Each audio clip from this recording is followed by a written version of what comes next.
ਸਤਿ ਸ਼੍ਰੀ ਅਕਾਲ। North America news ਵੇਖ ਰਹੇ ਸਾਰੇ ਦਰਸ਼ਕਾਂ ਦਾ ਸਵਾਗਤ ਹੈ। ਮੈਂ ਹਾਂ ਕਮਲਜੀਤ ਕੌਰ। ਬੁਲੇਟਿਨ ਦੀ ਸ਼ੁਰੂਆਤ ਕਰਦੇ ਹਾਂ ਹੈਡਲਾਈਨਸ ਦੇ ਨਾਲ।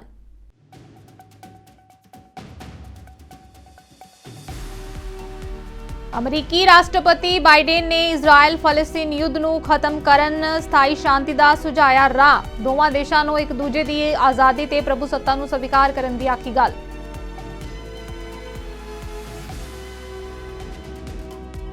ਇਜ਼ਰਾਈਲ ਦੌਰੇ ਤੇ ਐਕਸ ਦੇ CEO ਐਲਨ ਮਸਕ ਇਜ਼ਰਾਈਲ ਦੇ ਪ੍ਰਧਾਨ ਮੰਤਰੀ ਨੇਤਨਯਾਹੂ ਤੇ ਰਾਸ਼ਟਰਪਤੀ ਨਾਲ ਕੀਤੀ ਮੁਲਾਕਾਤ।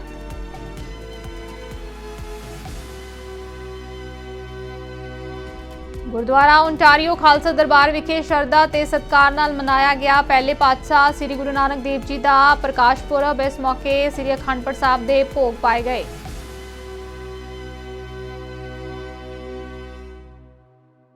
ਹੁਣ ਖਬਰਾਂ ਵਿਸਤਾਰ ਦੇ ਨਾਲ। ਇਜ਼ਰਾਈਲ ਹਮਾਸ ਜੰਗ ਨੇ ਗਾਜ਼ਾ ਨੂੰ ਪੂਰੀ ਤਰ੍ਹਾਂ ਤਬਾਹ ਕਰ ਦਿੱਤਾ ਹੈ। ਭਾਰਤ ਸਮੇਤ ਕਈ ਦੇਸ਼ਾਂ ਦੀ ਵਿਚੋਲਗੀ ਦੇ ਕਾਰਨ ਦੋਵਾਂ ਨੇ ਆਖਿਰਕਾਰ ਸੰਖੇਪ ਜੰਗਬੰਦੀ ਦਾ ਐਲਾਨ ਕੀਤਾ ਹੈ। ਇਸ ਦੇ ਲਈ ਕੁਝ ਸ਼ਾਂਤੀ ਬਣੀ ਹੋਈ ਹੈ। ਇਸੇ ਦੌਰਾਨ ਅਮਰੀਕਾ ਦੇ ਰਾਸ਼ਟਰਪਤੀ ਜੋ ਬਾਈਡਨ ਨੇ ਉੱਥੇ ਸਥਾਈ ਸ਼ਾਂਤੀ ਸਥਾਪਿਤ ਕਰਨ ਦਾ ਤਰੀਕਾ ਸੁਝਾਇਆ ਹੈ। ਅਮਰੀਕੀ ਰਾਸ਼ਟਰਪਤੀ ਬਾਈਡਨ ਨੇ ਜੰਗ ਨੂੰ ਹਮੇਸ਼ਾ ਲਈ ਬੰਦ ਕਰਨ ਦਾ ਸੁਝਾਅ ਦਿੱਤਾ ਹੈ। ਉਹਨਾਂ ਆਖਿਆ ਹੈ ਕਿ ਦੋ ਰਾਸ਼ਟਰ ਸਿਧਾਂਤ ਨੂੰ ਸਵੀਕਾਰ ਕਰਨਾ ਹੀ ਦੋਵਾਂ ਦੇਸ਼ਾਂ ਦਰਮਿਆਨ ਸਥਾਈ ਸ਼ਾਂਤੀ ਦਾ ਇੱਕੋ ਇੱਕ ਹੱਲ ਹੈ। ਦੋਵਾਂ ਨੂੰ ਇੱਕ ਦੂਜੇ ਦੀ ਆਜ਼ਾਦੀ ਤੇ ਪ੍ਰਭੂਸੱਤਾ ਨੂੰ ਸਵੀਕਾਰ ਕਰਨਾ ਚਾਹੀਦਾ ਹੈ। ਮੈਂ ਉਸ ਦਿਸ਼ਾ ਦੇ ਵਿੱਚ ਕੰਮ ਕਰਨਾ ਜਾਰੀ ਰੱਖਾਂਗਾ। You know, she's free and she's in Israel now. And so those who are now wrapping Abigail in love and care and the supportive services she needs, she's been through a terrible trauma. You know, her mom was killed in front of her when her kibbutz was attacked by Hamas terrorists on October 7th. Abigail ran to her dad then, who then was gunned down as well while using his body to shield little Abigail. She then ran to a neighbor for help, where they were all taken hostage. That entire house of neighbors were taken hostage by Hamas and held for 50 days. What she endured is unthinkable. Abigail was among 13 hostages released today from Gaza under the brokered and sustained, though intensive U.S. diplomacy. She's now safely in Israel, and we continue to press and expect for additional Americans will be released as well. And we will not stop working until every hostage is returned to their loved ones. As I said when I spoke about this deal on Friday, this has been the product of a lot of hard work and weeks of personal engagement for me and my team. We have been in close contact with the leaders of Qatar, Egypt, and Israel, speaking with each one of them repeatedly over the past few weeks to help secure this deal. We spoke again yesterday with the Emir of Qatar, I owe special thanks to, in order to keep the hostage release on track and push for Abigail to be part of this release. And I'll be speaking again shortly with Prime Minister Benjamin Netanyahu. And we will continue to remain personally engaged to see that this deal is fully implemented and work to extend the deal as well. For weeks, I've been advocating to pause in the fighting for two purposes: to increase the assistance getting into the Gaza civilians who need help, and to facilitate release of hostages. And we know that innocent children in Gaza are suffering greatly as well. Israel ਅਤੇ Hamas ਦੇ ਵਿਚਕਾਰ ਜੰਗ ਨੇ ਲੱਖਾਂ ਲੋਕਾਂ ਨੂੰ ਬੁਰੀ ਤਰ੍ਹਾਂ ਦੇ ਨਾਲ ਪਰੇਸ਼ਾਨ ਕਰ ਦਿੱਤਾ ਹੈ। ਹਮਾਸ ਦੇ ਹਮਲੇ ਤੇ ਕਤਲੇਆਮ ਤੋਂ ਬਾਅਦ ਇਜ਼ਰਾਈਲ ਨੇ ਇਸ ਨੂੰ ਪੂਰੀ ਤਰ੍ਹਾਂ ਤਬਾਹ ਕਰਨ ਦੀ ਸਹੁੰ ਖਾਧੀ ਹੈ। ਅਜਿਹੇ ਸਮੇਂ 'ਚ ਟਵਿੱਟਰ ਦੇ ਮਾਲਕ ਐਲਨ ਮਸਕ ਵੀ ਇਜ਼ਰਾਈਲ 'ਚ ਹਮਾਸ ਵੱਲੋਂ ਕੀਤੇ ਗਏ ਅੱਤਵਾਦੀ ਹਮਲੇ ਦੀ ਸਥਿਤੀ ਜਾਣਨ ਪਹੁੰਚੇ। ਇੱਥੇ ਉਹਨਾਂ ਨੇ ਇਜ਼ਰਾਈਲ ਦੇ ਪ੍ਰਧਾਨ ਮੰਤਰੀ ਨੇਤਨਯਾਹੂ ਤੇ ਰਾਸ਼ਟਰਪਤੀ ਹਰਜ਼ੋਗ ਦੇ ਨਾਲ ਮੁਲਾਕਾਤ ਕੀਤੀ ਹੈ ਕਿ ਬੁਰਜ ਵਰਗੇ ਤਬਾਹ ਹੋਏ ਇਲਾਕਿਆਂ ਦਾ ਦੌਰਾ ਕੀਤਾ ਹੈ। ਇਸ ਤੋਂ ਬਾਅਦ ਐਲਨ ਮਸਕ ਨੇ ਇਜ਼ਰਾਈਲ ਦੇ PM ਨੇਤਨਯਾਹੂ ਦੇ ਨਾਲ ਐਕਸ ਲਾਈਵ ਦੇ ਵਿੱਚ ਹਿੱਸਾ ਲਿਆ। ਇਸ ਦੌਰਾਨ ਨੇਤਨਯਾਹੂ ਨੇ ਕਿਹਾ ਕਿ ਜੇਕਰ ਗਾਜ਼ਾ ਵਾਸੀਆਂ ਲਈ ਸੁਰੱਖਿਆ, ਸ਼ਾਂਤੀ ਤੇ ਬਿਹਤਰ ਜੀਵਨ ਚਾਹੁੰਦੇ ਹੋ ਤਾਂ ਤੁਹਾਨੂੰ ਹਮਾਸ ਨੂੰ ਤਬਾਹ ਕਰਨਾ ਹੋਏਗਾ। ਪ੍ਰਧਾਨ ਮੰਤਰੀ ਬੈਂਜਾਮਿਨ ਨੇਤਨਯਾਹੂ ਨੇ ਗੱਲਬਾਤ ਦੇ ਵਿੱਚ ਐਲਨ ਮਸਕ ਨੂੰ ਕਿਹਾ ਕਿ ਉਹ ਹਮਾਸ ਦੇ ਨਾਲ ਯੁੱਧ ਖਤਮ ਹੋਣ ਤੋਂ ਬਾਅਦ ਗਾਜ਼ਾ ਦੇ ਮੁੜ ਨਿਰਮਾਣ ਦੇ ਵਿੱਚ ਮਦਦ ਕਰਨਾ ਚਾਹਣਗੇ। It was certainly been a day, I would say an emotionally difficult day to see the places where people were murdered, and to also watch the video where the murderers are rejoicing Exactly, in that's the the deaths. worst part in the movie. I Yes. was shocked by it. Celebrating Celebrating the murder of Yeah. innocent people is extremely disturbing. So we have to do whatever is necessary to stop the. I mean, essentially, these people have been fed propaganda since they were children. Exactly. And it's remarkable what humans are capable of if they're fed falsehoods from when they are children. They will think that the murder of innocent people is a good thing. That is how much propaganda can affect people's minds. So, I just did a talk with the Prime Minister, and I think obviously there are three things that need to happen in the Gaza situation. I mean, there's no choice but to kill those who insist on murdering civilians. There's no Exactly. choice. They're not going to change their mind. And then the second thing is to change the education so that a new generation of murderers is not trained to be murderers. And then the third thing, which is also very important, is to try to build prosperity. America 'ਚ ਅਗਲੇ ਸਾਲ ਰਾਸ਼ਟਰਪਤੀ ਚੋਣਾਂ ਹੋਣੀਆਂ ਨੇ ਤੇ ਸਾਬਕਾ ਰਾਸ਼ਟਰਪਤੀ ਡੋਨਾਲਡ ਟਰੰਪ ਵਾਈਟ ਹਾਊਸ 'ਚ ਵਾਪਸੀ ਦੀ ਪੂਰੀ ਤਿਆਰੀ ਕਰ ਰਹੇ ਨੇ। ਟਰੰਪ ਨੇ ਦਾਅਵਾ ਕੀਤਾ ਹੈ ਕਿ ਜੇਕਰ ਉਹ ਮੁੜ ਰਾਸ਼ਟਰਪਤੀ ਚੁਣੇ ਜਾਂਦੇ ਨੇ ਤਾਂ ਉਹ ਇਮੀਗ੍ਰੇਸ਼ਨ ਤੇ ਆਪਣੀ ਕਾਰਵਾਈ ਤੇਜ਼ ਕਰਨਗੇ। ਰਿਪਬਲਿਕਨ ਪਾਰਟੀ ਦੇ 2024 ਦੇ ਰਾਸ਼ਟਰਪਤੀ ਅਹੁਦੇ ਦੇ ਮੁੱਖ ਉਮੀਦਵਾਰ ਟਰੰਪ ਨੇ ਸਰਹੱਦੀ ਸੁਰੱਖਿਆ ਨੂੰ ਆਪਣੀ ਚੋਣ ਮੁਹਿੰਮ ਦਾ ਸਭ ਤੋਂ ਅਹਿਮ ਮੁੱਦਾ ਬਣਾਇਆ ਹੈ। ਉਹ ਆਪਣੀ 2017-21 ਦੀ ਪ੍ਰਧਾਨਗੀ ਤੋਂ ਕੱਟੜਪੰਥੀ ਨੀਤੀਆਂ ਨੂੰ ਬਹਾਲ ਕਰਨ ਅਤੇ ਨਵੀਆਂ ਨੀਤੀਆਂ ਨੂੰ ਲਾਗੂ ਕਰਨ ਦੀ ਸਹੁੰ ਖਾ ਰਿਹਾ ਹੈ ਜੋ ਕਾਨੂੰਨੀ ਤੇ ਗੈਰ ਕਾਨੂੰਨੀ ਇਮੀਗ੍ਰੇਸ਼ਨ ਦੋਵਾਂ ਤੇ ਰੋਕ ਲਗਾਉਣਗੀਆਂ। ਅਮਰੀਕਾ ਨੇ ਗਾਜ਼ਾ ਪੱਟੀ 'ਚ ਜੰਗਬੰਦੀ ਦਾ ਸਵਾਗਤ ਕਰਦਿਆਂ ਕਿਹਾ ਹੈ ਕਿ ਉਸ ਨੂੰ ਉਮੀਦ ਹੈ ਇਜ਼ਰਾਈਲ ਅਤੇ ਹਮਾਸ ਦੇ ਵਿਚਾਲੇ ਜੰਗ ਕੁਝ ਦਿਨਾਂ ਤੱਕ ਰੁਕ ਜਾਵੇਗੀ। ਵਾਈਟ ਹਾਊਸ ਦੀ ਰਾਸ਼ਟਰੀ ਸੁਰੱਖਿਆ ਪਰਿਸ਼ਦ ਦੇ ਬੁਲਾਰੇ ਜੋਨ ਕਿਰਬੀ ਨੇ ਇੱਕ ਪ੍ਰੈਸ ਕਾਨਫਰੰਸ ਦੇ ਵਿੱਚ ਕਿਹਾ ਕਿ ਅਸੀਂ ਇਜ਼ਰਾਈਲ ਅਤੇ ਹਮਾਸ ਦੇ ਵਿਚਾਲੇ ਇਸ ਮਾਨਵਤਾਵਾਦੀ ਵਿਰਾਮ ਦਾ ਸਵਾਗਤ ਕਰਦੇ ਹਾਂ। ਉਸਨੇ ਅੱਗੇ ਕਿਹਾ ਕਿ ਸਾਨੂੰ ਉਮੀਦ ਹੈ ਕਿ ਇਸ ਵਿਰਾਮ ਨੂੰ ਹੋਰ ਵਧਾਇਆ ਜਾਏਗਾ ਤਾਂ ਜੋ ਹਮਾਸ ਵੱਲੋਂ ਕੈਦ ਕੀਤੇ ਕੈਦੀਆਂ ਦੀ ਰਿਹਾਈ ਹੋ ਸਕੇ। That the humanitarian pause in Gaza, now in its fourth day, will be extended for another 2 days through Thursday morning Israel time. This humanitarian pause has already brought a halt to the fighting, together with a surge of humanitarian assistance. Now, in order to extend the pause, Hamas has committed to releasing another 20 women and children over the next 2 days. We would, of course, hope to see the pause extended further, and that will depend upon Hamas continuing to release hostages. The President has been deeply engaged on this process throughout the Thanksgiving weekend. He spoke with the Emir of Qatar at a very critical moment to help resolve an impasse on the second day of the pause. And then yesterday he spoke with Prime Minister Netanyahu with a focus on working towards an extension of the pause, the extension that, quite frankly, we're seeing today. His team then worked on that overnight and through the morning. He was briefed this morning by the National Security Advisor, Jake Sullivan, on the ongoing talks to extend the pause. He and his entire national security team will obviously stay engaged on this over the coming days as we work to implement this extension of the original agreement, as well as efforts to extend the pause even from there. Just a quick update on the figures. As of the morning of November 26, 200 trucks were dispatched to the Rafah crossing, and 137 trucks of supplies were offloaded by the United Nations reception point in Gaza, making it the biggest humanitarian convoy received since the 7th of October. This brings the total number of trucks of aid and assistance, including fuel, to over 2,000 since the 21st of October. Our team has prioritized getting this much-needed relief into Gaza to alleviate the suffering of Palestinian civilians there. Of course, most of them have nothing to do with Hamas. It was a worthwhile thought, was that the approach he has chosen to take so far has produced results and outcomes. Many of them I just walked you through in my opening statement. So the approach that we're taking with Israel, and quite frankly with our partners in the region, is working. It's getting aid in to people that need it. It's getting a pause in the fighting. It's getting hostages out. It's getting Americans out.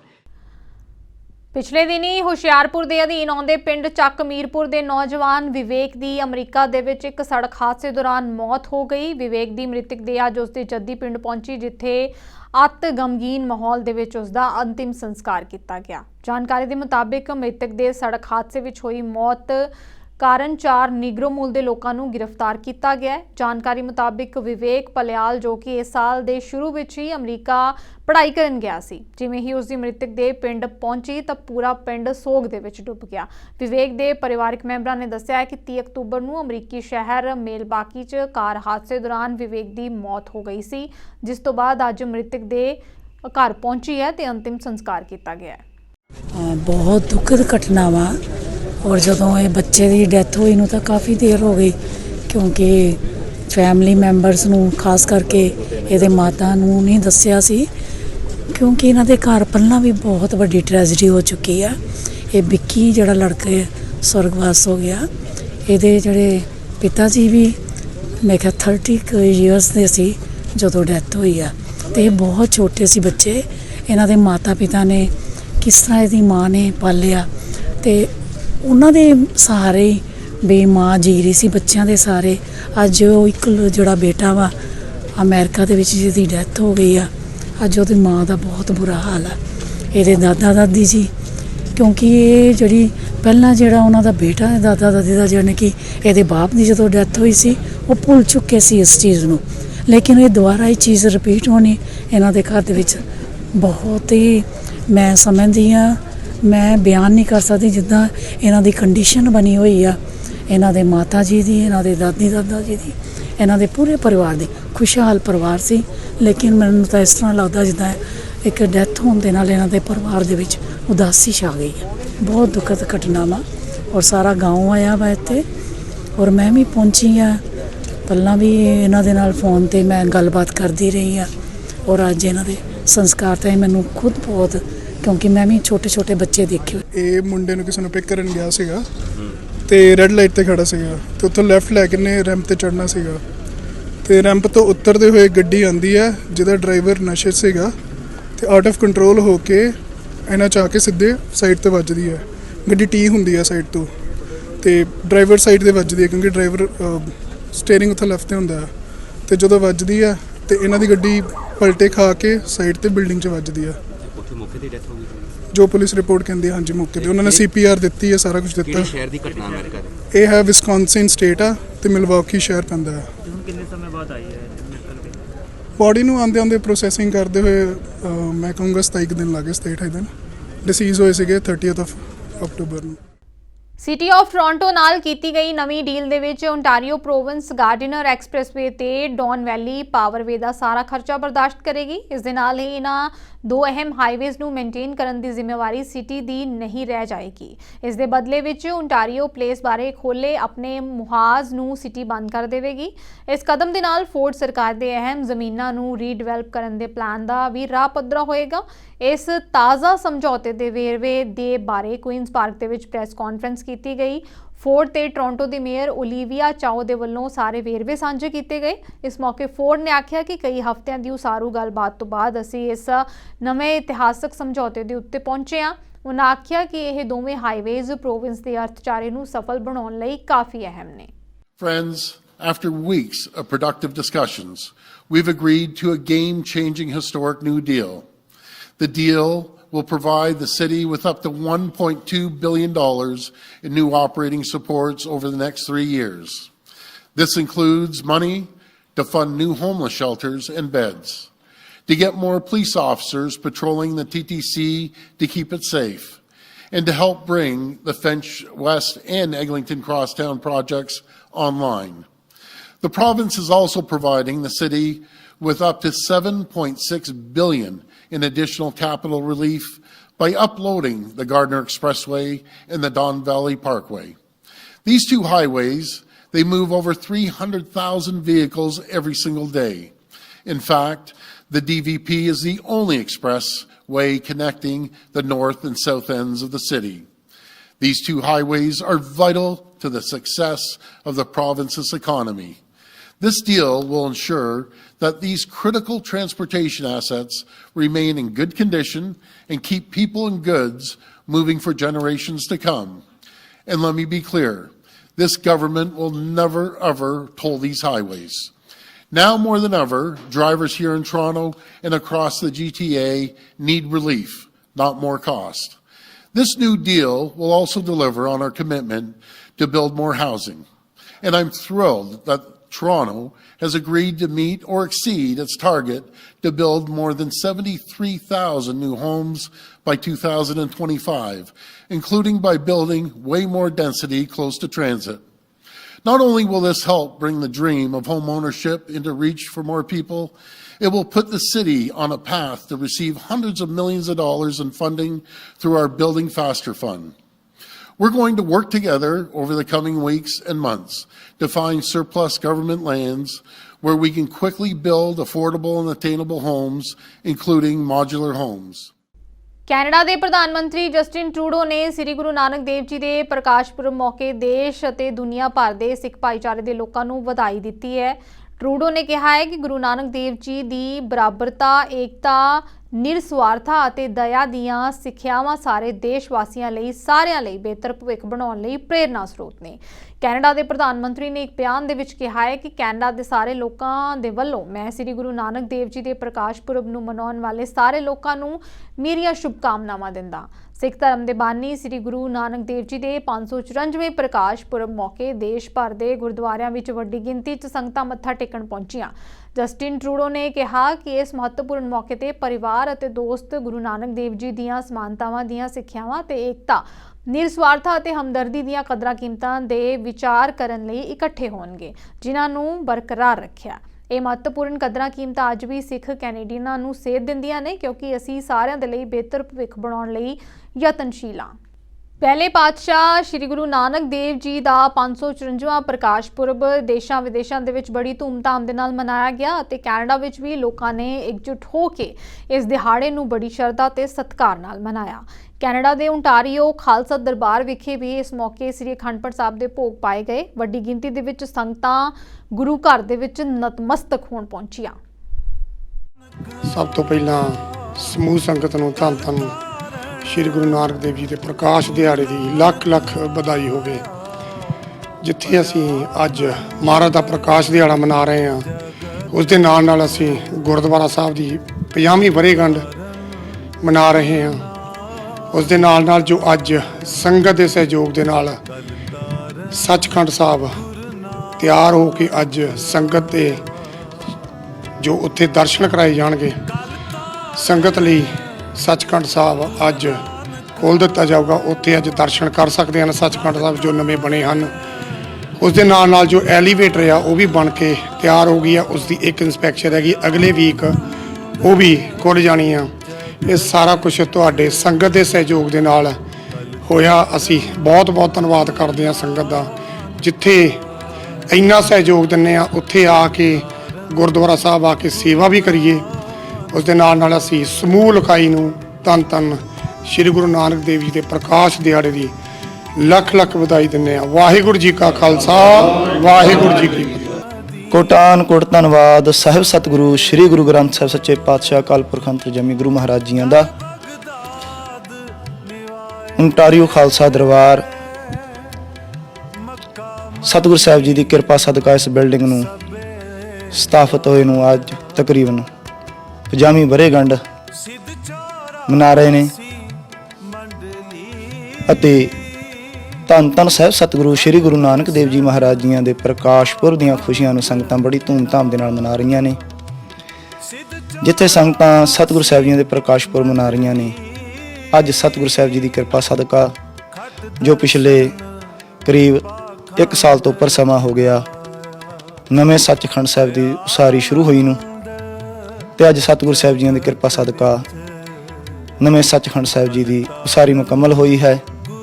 ਸਮੂਹ ਸੰਗਤਾਂ ਨੂੰ NDP ਆਗੂ ਜਗਮੀਤ ਸਿੰਘ ਦਾ ਕਹਿਣਾ ਹੈ ਕਿ ਜੇ federal ਸਰਕਾਰ ਇਸ ਸਾਲ ਫਾਰਮਾ ਕੇਅਰ ਬਿੱਲ ਪਾਸ ਕਰਨ ਲਈ ਹੋਰ ਸਮਾਂ ਦਿੰਦੀ ਹੈ ਤਾਂ ਬਦਲੇ ਦੇ ਵਿੱਚ ਅਸੀਂ ਵੀ ਬਿਹਤਰ ਨਤੀਜਿਆਂ ਦੀ ਆਸ ਕਰਦੇ ਹਾਂ। ਡੈਡਲਾਈਨ ਸਿਰ ਦੇ ਉੱਤੇ ਆ ਚੁੱਕੀ ਹੈ ਤੇ ਅਜਿਹੇ ਦੇ ਵਿੱਚ ਇਹ ਕੰਸੂਆਂ ਵੀ ਮਿਲ ਰਹੀਆਂ ਨੇ ਕਿ ਲਿਬਰਲ ਸਰਕਾਰ ਆਪਣਾ ਵਾਅਦਾ ਪੂਰਾ ਨਾ ਕਰ ਸਕੀ ਤਾਂ ਲਿਬਰਲ ਐਨਡੀਪੀ ਡੀਲ ਕਿਤੇ ਟੁੱਟੀ ਨਾ ਜਾਏ।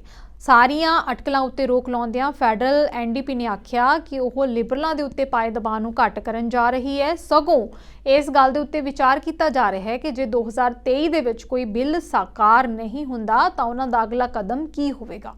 For some form of mixed public-private where the pharmaceutical industries continue to make huge profits. The pharmaceutical industry doesn't like the idea of a universal public pharmacare where we cover everybody. They don't want that to happen. They're opposed to that. Unsurprisingly, not only are the insurance companies, but the pharmaceutical companies are both opposed to this because it's going to mean that we end up saving money for Canadians. We buy our medication in bulk, which reduces the cost, and we don't have to deal with costly insurance programs, but we have a universal program. So the Liberals want to continue to appease those wealthy sectors, and we want to make sure people get fairness. That's the sticking point, and we're going to keep on fighting, though. We've never backed down, and we can show a track record. We said we want to give people a doubling of the GST rebate, more money in their pocket. The Liberals said no. We said it has to happen. We made it happen twice. And for some families, they got as much as $1,000 in 2 years. The Liberals said no to dental care. Very clearly, the Conservatives teamed up with them. Despite themselves having taxpayer-funded dental care, they said no to kids and seniors and people living with disabilities getting dental care. We fought back, and now we're going to see that delivered by the end of this year. So we are going to remain resolute in fighting for people.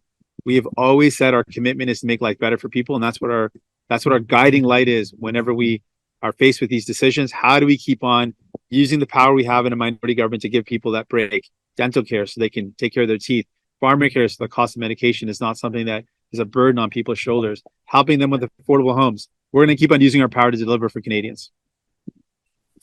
So as a follow-up, do you think it's realistic to have legislation tabled and passed by the end of the year? And just on the whole other subject, the public inquiry on foreign interference, I was just wondering if the NDP will be seeking standing, will want to be a participant in that. On the first question, yeah, it's absolutely possible. The Liberals could do it. We've got a bill on it. They could just table our bill tomorrow if they want it, or when we're back in session. They could table it and get it done right away next week. So there's no reason for it to be delayed, but we'll keep on fighting, keep on negotiating. On the standing question, we're open to that. We're going to take a look at that and see if that is an appropriate step for us. But what we really want in this whole public inquiry, reason why we fought for it from the beginning, is we want Canadians to know that there's an independent process that's taking these allegations of interference seriously.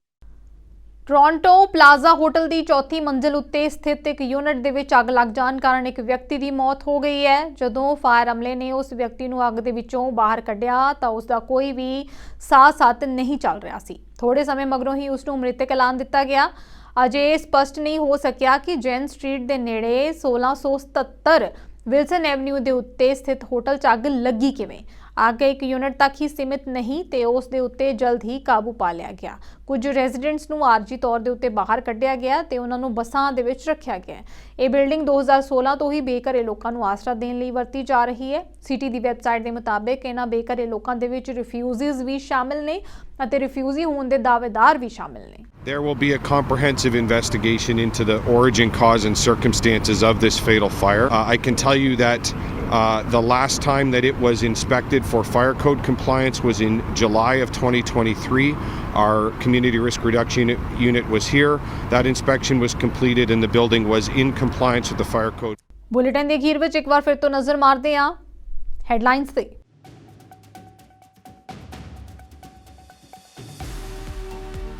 ਅਮਰੀਕੀ ਰਾਸ਼ਟਰਪਤੀ Biden ਨੇ Israel ਫਲਸਤੀਨ ਯੁੱਧ ਨੂੰ ਖਤਮ ਕਰਨ ਸਥਾਈ ਸ਼ਾਂਤੀ ਦਾ ਸੁਝਾਇਆ ਰਾਹ। ਦੋਵਾਂ ਦੇਸ਼ਾਂ ਨੂੰ ਇੱਕ ਦੂਜੇ ਦੀ ਆਜ਼ਾਦੀ ਤੇ ਪ੍ਰਭੂਸੱਤਾ ਨੂੰ ਸਵੀਕਾਰ ਕਰਨ ਦੀ ਆਖੀ ਗੱਲ।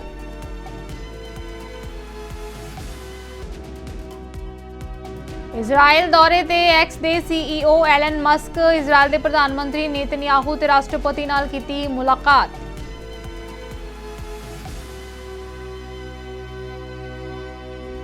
ਗੁਰਦੁਆਰਾ ਓਨਟਾਰੀਓ ਖਾਲਸਾ ਦਰਬਾਰ ਵਿਖੇ ਸ਼ਰਧਾ ਤੇ ਸਤਿਕਾਰ ਨਾਲ ਮਨਾਇਆ ਗਿਆ ਪਹਿਲੇ ਪਾਤਸ਼ਾਹ ਸ੍ਰੀ ਗੁਰੂ ਨਾਨਕ ਦੇਵ ਜੀ ਦਾ ਪ੍ਰਕਾਸ਼ ਪੁਰਬ। ਇਸ ਮੌਕੇ ਸ੍ਰੀ ਅਖੰਡ ਪਾਠ ਸਾਹਿਬ ਦੇ ਭੋਗ ਪਾਏ ਗਏ।